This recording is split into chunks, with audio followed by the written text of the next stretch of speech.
My name is Jim Boyer, and we're here on the Independence Valley Farm and Ranch this morning. The Pequot Mountains, the Wood Hills Mountains, and the Independence Valley encompass this property. The deeded portion is roughly 47,700 acres. Then we have a BLM, Bureau of Land Management, grazing permit for grazing livestock on it of another 100,000+ acres. Property is in that 160,000 acre range. The ranch itself is about 45 miles long north to south and about 28 miles wide. The immenseness of the property is something that's hard to get your arms around until you first come out here. And I haven't physically been on all of it in 10 years, other than when I flew over it in a helicopter. Grow the all-natural Angus beef, or certified Angus beef candidates. We also grow dairy and export hay. We have 14 hay pivots, and we run about 1,250 mother cows on the farm and ranch. The ranch is a year-round ranch. We'll bring cattle here from other properties in the wintertime and winter those cows here. To the south of us is the original ranch headquarters called the Warm Springs Ranch. It was homesteaded in the 1880s by James and Lorna Ralph. The valley and the mountain went by the name of Ralph's Warm Springs Ranch for many, many years. The term Independence Valley Farm and Ranch came about maybe 50 years ago, if I remember correctly. My partners and I first started looking at the property 11 years ago. It was 2,300 acres. We bought it in the summer of 2008, roughly 11 years ago. Over the course of buying out 9 of our neighbors, we increased the size of the property up to the 48,000 acres that it is today. Historically, the original section of the ranch was just a few scattered 40-acre homestead parcels. It's 3 mountain ranges and the 2 valleys in between it.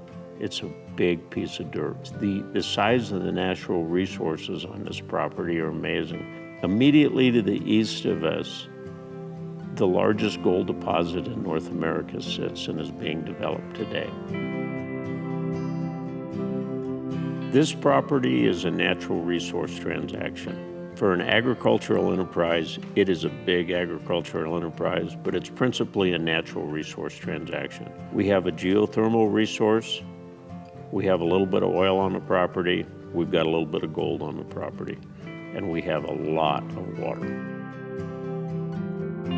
To the south of us, we have an immense body of water on the property, and to the north of us, we have a large mountain range that's covered with cows and elk right now. We have 5 homes on the property that we use for housing of our help.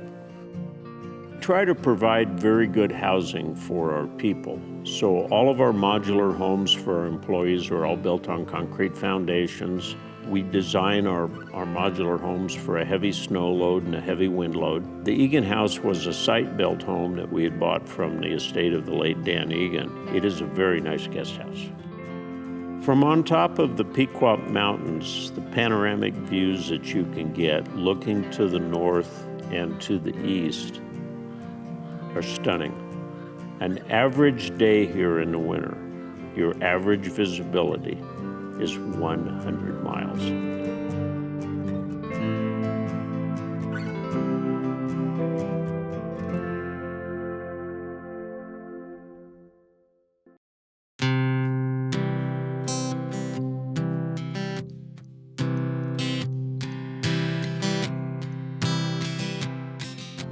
A little bit about the wildlife population here.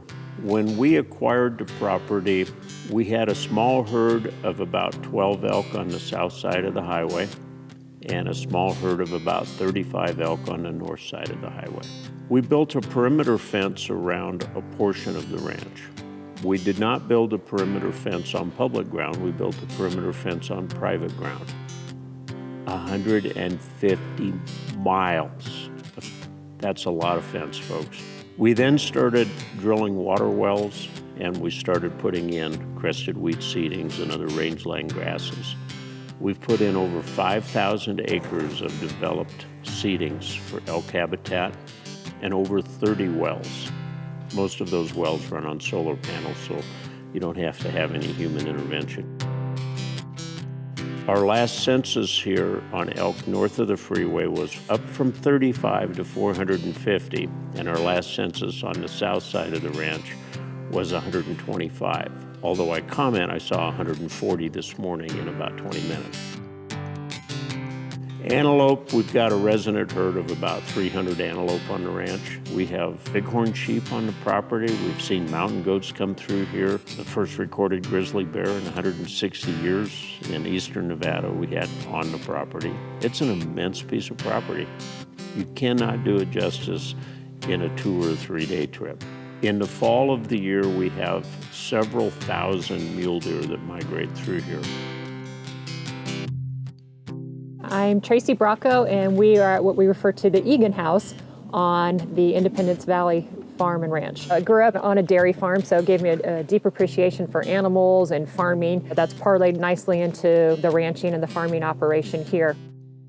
It's a fairly easy trip into Wells. We're right off the freeway. Into Wells is about 15 minutes. Salt Lake is 2 hours. You have a lot of bigger cities around you, but yet we're kind of small and rural out here. I don't know if you can quickly describe it. It's enormous, it's huge and beautiful. It is a full functioning farming operation, cattle operation, and it's a huge piece of land. It's just breathtakingly beautiful. This time of year, all the flowers are blooming, everything's green. With the size and the enormity of the place, no matter where you're at, you're getting to see something special. We have tremendous amounts of water from the natural fed streams and creeks and the number of wells that have been put throughout the entire property. It's hard to describe this place in 1 or 2 sentences. The farming operation, we have all these pivots. We produce hay for the export markets. For our cattle operation with the shipping corrals, where we have our cattle being run. It really is a fascinating place because you have the valley of it, which is the farming operation, and then you're surrounded by the mountains, which is all part of the Independence Valley Ranch and Farm. We decided to go with Todd Renfrew at California Outdoor Properties, strictly because of what we felt was a good synergy on marketing, a good synergy of outreach. To date, what I've seen from the LandLeader group has tremendously exceeded my expectation level. Hi, this is Todd Renfrew from Outdoor Properties of Nevada. We're sitting about 10 miles outside of Wells, Nevada, on the Independence Valley Farm and Ranch. It's a 47,000 acre property with over 100,000 acres of BLM lease. It's just an amazing place. Right now, Jim's running 14 pivots with alfalfa. Amazing water resource here. Most of the water stays in the basin. It's a very unique property because you have the basin land where the pivots are located. It's kind of flat. It used to be just sagebrush ground. It rims up to mountains around the sides. And then you have the Pequot Mountains, the elk, the mule deer, the antelope are all interlaced. Another thing you'll notice as you're driving on Highway 80, you'll see a huge crossing that was built specifically for the mule deer migration that goes through this property. Jim has just finished a cabin. It used to be an old hunter's cabin. He's got it decked out really nice. There's about 3 farmhouses, hay barns, everything within 10 years old. Everything's set up, functional, and just a well-run ranch. You obviously have the agricultural component, but the highlight of this property is the natural resources. You have oil, you have gold, you have geothermal, but the real power of this property is the water. This property is in the path of progress, and it would be a great investment. It's an amazing place, and I really think it, because of all the components of agriculture, the natural resources, it's really an amazing buy. It's an investment that grows in the future, but you can enjoy the heck out of it while you're here. It's that big and it's that amazing. It's just phenomenal, the size and the beauty of this place. Only one of my partners is younger than me, the rest are older than me, and we've all been very successful in the business world, and we're all in that retirement mode. So we're marketing the property for sale strictly because of retirement.